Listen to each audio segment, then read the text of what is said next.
بہت دفعہ ایسا ہوتا ہے کہ کسی کو کوئی بیماری لگ جاتی ہے، کوئی کسی مرض میں مبتلا ہو جاتا ہے اور علاج پر کثیر رقم خرچ کرنے کے باوجود افاقہ نہیں ہو پاتا، حالانکہ اس مرض کا نہایت آسان اور سستا علاج قرآن پاک اور احادیث میں مذکور اذکار اور دعاؤں میں موجود ہوتا ہے۔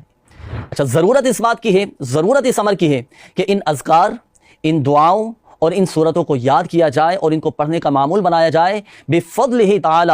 ان آیات کی برکت سے، ان دعاؤں کی برکت سے بندہ شفا یاب ہو جاتا ہے اور اللہ کے حکم سے مریض صحت یاب ہو جاتا ہے۔ اور آج انشاءاللہ الکریم ایک ایسی آیت کے بارے میں آپ کو بتانا ہے کہ اس آیت کو پڑھنے کی برکت سے پیٹ کے جملہ امراض اللہ نے چاہا تو دور ہو جائیں گے۔ بعض اوقات لوگوں کے پیٹ میں رسولیاں ہو جاتی ہیں، پیٹ کے مختلف امراض میں وہ مبتلا ہو جاتے ہیں، تو قرآن مجید فرقان حمید کی سورہ صافات، قرآن پاک کے 23ویں پارے میں سورہ صافات ہے، اور سورہ صافات کی یہ آیت بسم اللہ الرحمن الرحیم لا فیہا غول ولا ہم عنہا ینزفون، یہ آیت مبارکہ